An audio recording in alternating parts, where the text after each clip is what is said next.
Shalom à tous. Alors tout d'abord, merci de nous suivre sur YouTube. Nous avons plusieurs playlists. Si vous faites attention, naviguez pour trouver celle qui vous convient. Cliquez sur le troisième onglet dans le menu au-dessus des vidéos. Alors nous lançons une nouvelle playlist aujourd'hui, s'appelle la Minute Zohar Brit Hadasha.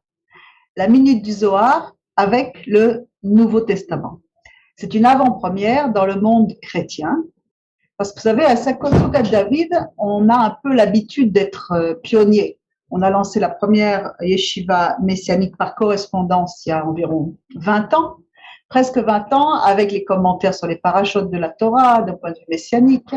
Et à l'époque, la Torah, la loi orale, le judaïsme n'étaient pas très répandus dans les milieux chrétiens, voire même avaient mauvaise presse. Depuis, tout ceci a fait son chemin pour enrichir notre connaissance du Mashiach, du Messie. Alors aujourd'hui, on propose un autre défi, celui de l'approche du Zohar, qui est une œuvre monumentale, qui elle aussi a eu très mauvaise presse dans les milieux chrétiens jusqu'à aujourd'hui. Et c'est bien dommage. Mais ce n'est pas grave, on va attaquer la falaise une fois de plus et on va déblayer le chemin en vous faisant découvrir les merveilles qui sont contenues dans ce livre que l'on appelle le livre de la splendeur. Et tant pis si nous prenons les tomates. Alors, ce livre était attribué, entre autres, à Shimon Bar Yochai, mais il a certainement été compilé sur différentes périodes. Et c'est cette œuvre qui est en fait au cœur des enseignements kabbalistiques de la parole. Je sais, c'est encore un pavé, mais il fait en fait partie du degré Sod, c'est-à-dire le degré d'interprétation de la Torah secret, qui s'étudie sur 4 niveaux, que l'on appelle Pardes, qui est à l'origine du mot plus ou moins de paradis, c'est-à-dire le pshat, qui est la lecture littérale, le remez, c'est le sens allusif, le drash, c'est on va chercher dans le texte en profondeur où sont tous les passages, et enfin le sod, qui est le niveau secret.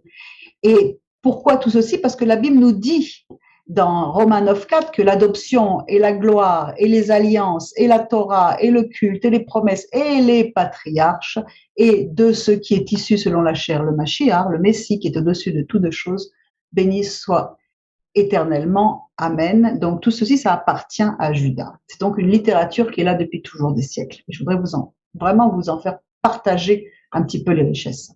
Le Zohar aurait été dissimulé pendant des siècles parce que le niveau spirituel du peuple ne permettait pas encore de divulguer tous ces secrets jusqu'au Moyen Âge, avec une réapparition entre autres en France. C'est alors qu'on l'a attribué plus ou moins à Moshe de Léon, qui lui-même cite Shimon Bar Yochai, mais toujours est-il, c'est ce que l'on enseigne dans les milieux universitaires, qu'en fait le Zohar serait récent. Ayant moi-même étudié à l'université à Bar-Ilan en Israël, je me suis souvent trouvée confrontée avec ces contradictions. En fait, ces méthodes d'interprétation sont à l'origine d'une abondante littérature qui nous transporte dans différents mondes spirituels. C'est bien ce qu'il faut comprendre. À la recherche de qui? À la recherche du Messie, de la présence divine. Le Zohar, donc, c'est l'aspect du Sod. C'est la Torah des secrets dont le but est de nous révéler justement le dévoilement du Messie et notamment du Messie Yeshua. Le Zohar est le cœur de cette Torah qui a été reçue, Kabbalah ça veut dire réception, par Moshe au mont Sinaï en même temps que la Torah écrite. Attendez, ne bondissez pas encore, ce n'est pas fini. Les apôtres, les disciples, les talmidim connaissaient très bien cet aspect Sod, dont ils contemplaient la réalisation avec les enseignements de Yeshua. La Brit Hadasha, donc le Nouveau Testament, est tissé de ces enseignements et des citations du Zohar. Et nous avons entrepris justement de vous les présenter sous forme de vidéos courtes avec des citations et des parallèles dans le Nouveau Testament. Et ces enseignements, bien entendu, sont développés en profondeur dans toutes les études de la Yeshiva. Mais pour vous faire prendre connaissance un petit peu de toute cette merveille, nous allons le partager sous forme de vidéos courtes. C'est pour ça qu'on a appelé ça la Minute Zohar Brit Hadasha.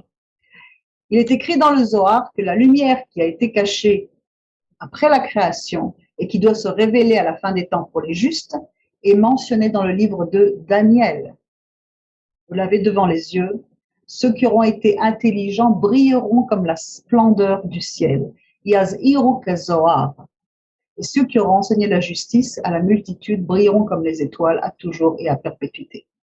Les mots en hébreu de brilleront comme la splendeur du ciel sont en fait les mots Yazhiruke Zohar, c'est-à-dire qu'ils brilleront de la lumière du Zohar, parce que le Zohar, ça veut dire brillance. C'est même un prénom d'ailleurs. C'est écrit sous nos yeux. Alors, si vous n'avez pas encore coupé la vidéo, je vous invite vraiment à vous joindre à nous. Embarquez-vous avec nous dans cette nouvelle aventure et que le roi HaKodesh vous confirme toutes choses. Nous vous invitons à nous rejoindre à la Yeshiva pour étudier cette lumière manifestée dans la lumière du monde. Comme il est dit dans Jean 8,12, Yeshua leur parla de nouveau et dit « Je suis la lumière du monde. Celui qui me suit ne marchera pas dans les ténèbres, mais il aura la lumière de la vie. » Alors, à très bientôt pour la première citation du Zohar reprise dans le Nouveau Testament. Shalom!